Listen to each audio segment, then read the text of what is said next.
What's going on, guys? So, got a new build that I'm doing here, as you can obviously tell by the title.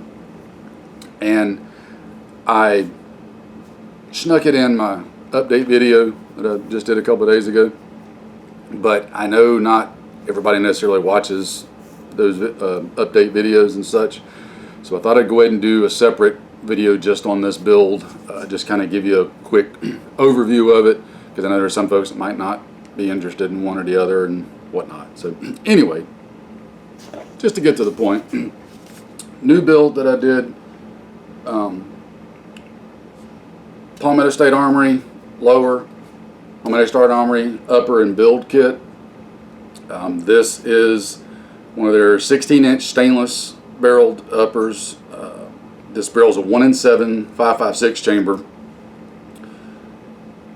Other than that, just standard. The primary arms GLX 2.5 to 10 scope that I just did a video on is on it. And what I want to do with this gun, and I mentioned this again in the update video, is I want to see if I can make a gun that's somewhere in between my poor man's sniper rifle and my poor man's DMR gun. So if you're not familiar with those, you can go back and watch videos on those. My poor man's DMR gun was just basically a standard 16-inch nitrided barreled PSA upper that I put a primary arms 1 to 8 on. The poor man's sniper rifle was one of their 18-inch stainless barreled uppers that has the wild chamber on it.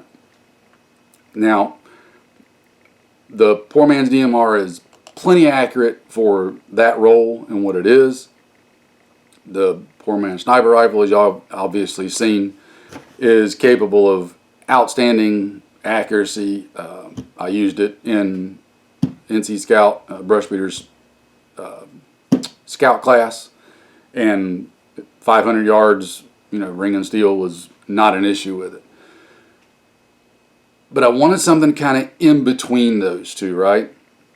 So that's kind of the purpose of this one. It's a little bit lighter weight and a little bit smaller overall, albeit not by much, but a little bit, versus the poor man's sniper.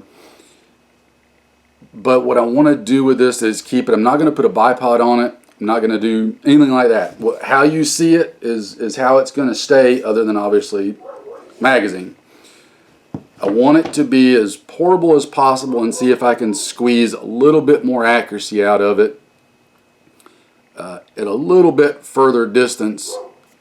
So a little bit further distance than the poor man's DMR, a little bit more portable than the poor man's sniper, that kind of idea. I mean, you get where I'm going with it. I want to see what kind of difference there is between this stainless barrel with the 5.56 chamber versus the other stainless barrel with the wild chamber with the same ammo. So that's kind of the down and dirty of this one. I mean, like I said, it's all PSA. Of course, Magpul furniture, the primary arms 2.5 to 10 scope. I'm really looking forward to trying that out. That'll kind of be a 2-for-1 kind of deal. I'll be trying the gun out and trying the scope out separately, but at the same time, and then together, and you know what I mean. So anyway, that's it. It's pretty handy as it is. It's not overly heavy and bulky. Again, I'm not going to throw a bipod or anything on here, like on the bigger gun, just because I want to keep it portable. For actual use in the field, I'll just use my pack as a rest, tree limb, whatever the environment provides. That's what I'll use as a rest for it. I want to keep it as you see it now as possible, kind of thing. So there it is. There's just a quick overview on it. I have not shot it yet. I have not got it out to the range yet, because if I had, you'd be watching the video on it. So obviously, as soon as I do, you'll get to see it, and we'll see what it does. Again, it's about me trying out some different possibilities and offering you guys a look at some different ideas that maybe you hadn't thought of before, so you can figure out what works best and fits best in your situation and your setup and your desires. So that's about it, guys. Take care, get out there, get trained, stay safe, and I'll see you later.